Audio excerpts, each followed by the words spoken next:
can come from the earth or the core of the tree and still be alive, produce fruit. Yet our hair, because it's no longer under our scalp, which is what they say, only the hair under your scalp is live. People have been saying this for years. That is so not true. I do not believe that. And they're saying yet our hair, because it's no longer under our scalp, is dead. That doesn't make any sense. Okay, if an apple tree can produce branches, and the branches produce apples, okay, and it can be pruned to produce even more fruit and abundant fruit or whatever, why is it that our hair, just because there's no veins going through it, is not alive? Talk to the Lord, okay?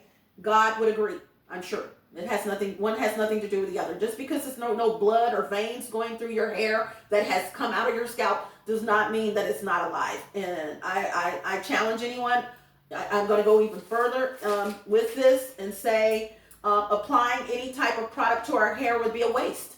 If your hair was not alive, why is it that you can perm your hair and straighten it? It would be nothing. It's like taking a leaf and trying to stick it back on a branch, a dead leaf, and saying, "Oh, you're going to go back under. You're going to produce. You're going to turn back green." It's not going to happen.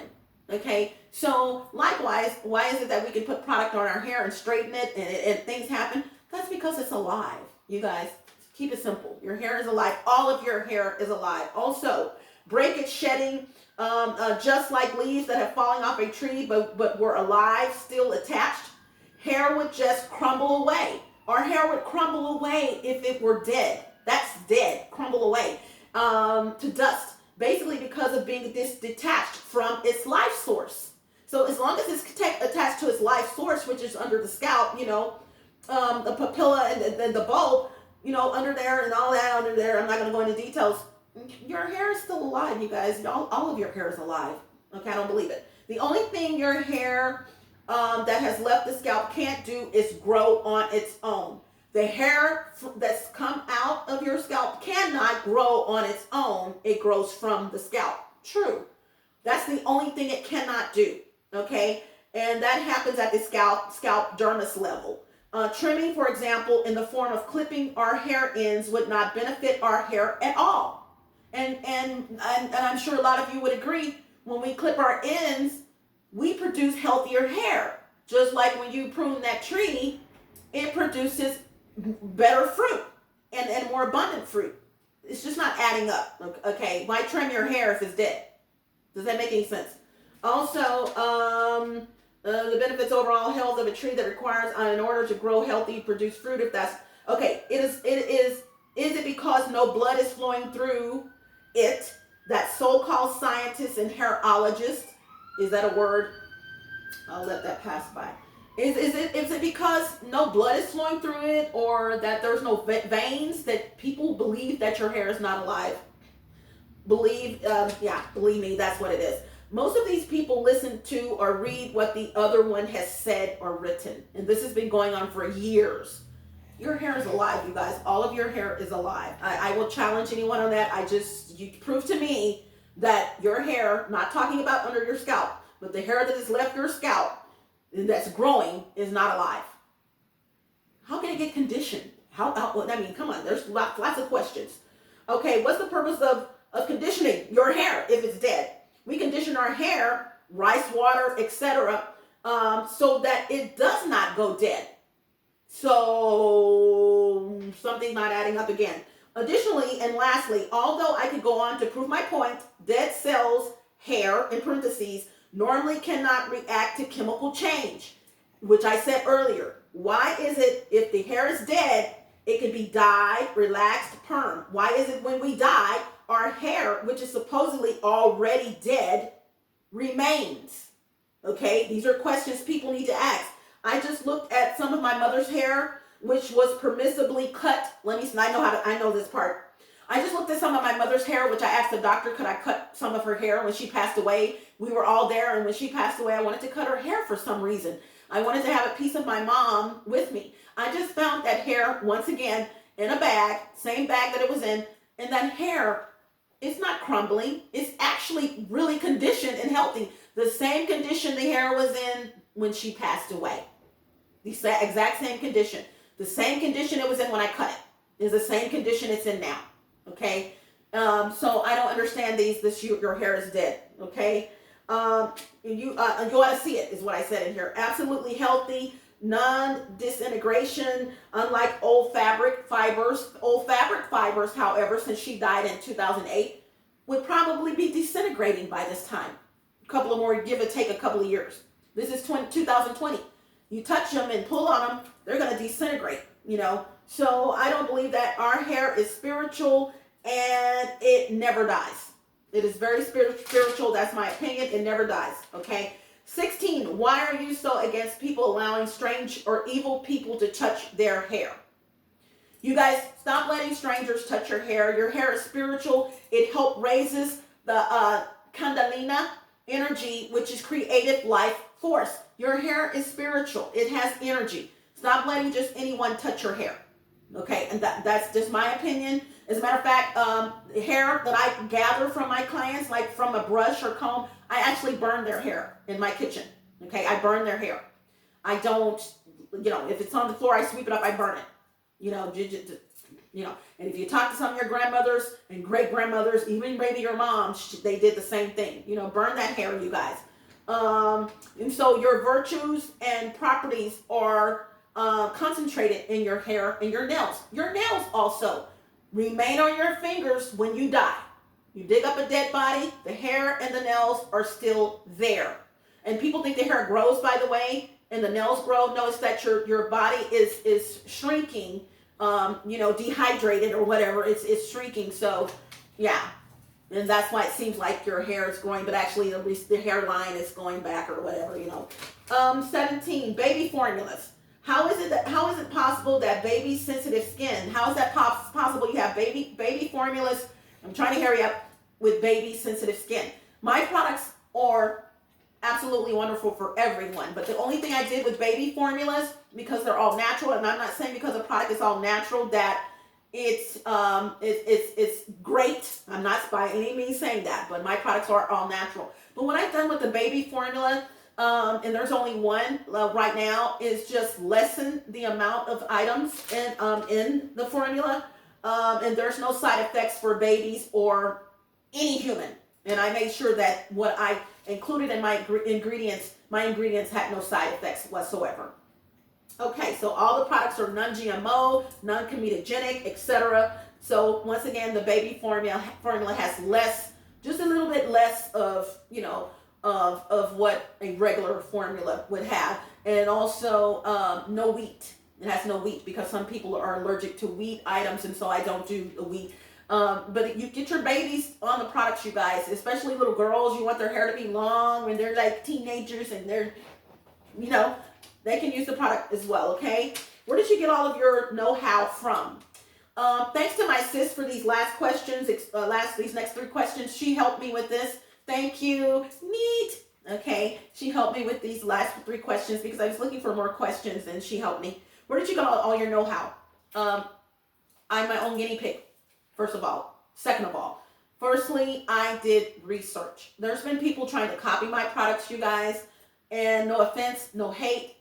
Do your research. I mean, there's no way around it.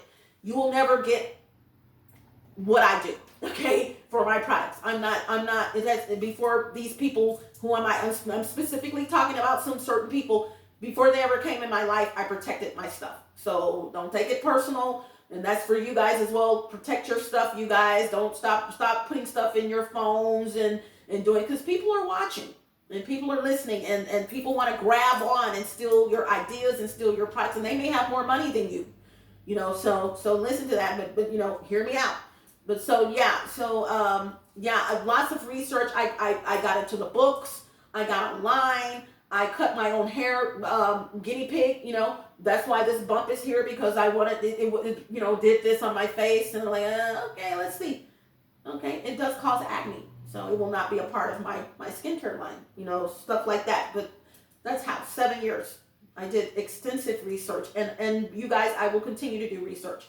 Number 19. What if your products doesn't grow or stimulate someone's hair for growth? What would be your suggestion? If my products do not grow your hair, first of all, every skin and hair care product in my skin and hair care line comes with a 90-day money-back guarantee. Straight out the gate. Who does that? Some people will do it 30 days. Some people will do nothing at all. Or they'll do a 15-day, 14-day rather, which is 2 week standard. Or they will do a 30-day. Some people, will say 60 days. I have a 90-day money-back guarantee. Okay? If you use these products and you don't like them, send them back. Get your money back. That's simple. Send the unused portion back in the original container. All that stuff will be there when you receive your products. Send them back and get your money back. I want you to be happy. But the reason for that 90-day is so that you can try the product, because they're all natural. All natural takes a little bit more time in most cases, except for the hair stuff is really growing people's hair, But, it's not something that's just you're going to put on there and this zit is gone. Yeah, it's gone, but is it something you can use every day? All of my products are produced and to be able to use every day. I wouldn't use the flaxseed because of the buildup. You're using that every day. The flaxseed gel you're putting on every day, but after washings is okay, and maybe 3 or 4 days down the road, but okay, no. So yeah, there's a 90-day money back guarantee. So I guarantee that basically that my stuff is going to grow your hair and it's going to clear your skin up. Look at that video, you guys, and look at my skin now. It's not an up close view, and this, my skin has been clear like this, like right after that video. This I do know at my last place. I just forgot to do part 2 until I just looked at part 1. And I'm like, you never did do a part 2 to this. And when I saw my skin, I just showed it to a relative, and they were like, oh, is that your skin? I'm like, okay, yeah, okay, calm down. Last questions are, what would be your suggestion for, okay, I already did that. Oh no, what would be your suggestion for those who are not comfortable not wearing extensions or wigs while going through the growth process? Okay, they're not comfortable not wearing wigs and weaves. For instance, this is someone who asked this question, my places, because she wears wigs all the time.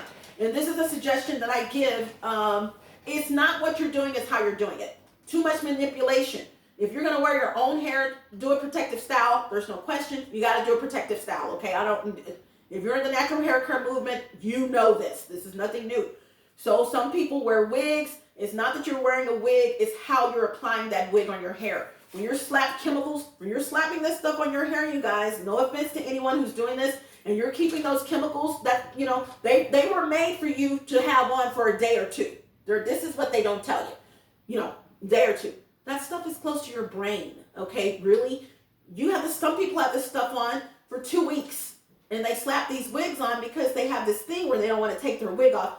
Take your freaking wig off every time. If you're afraid that it's going to come off, maybe you're fighting somebody, hopefully not.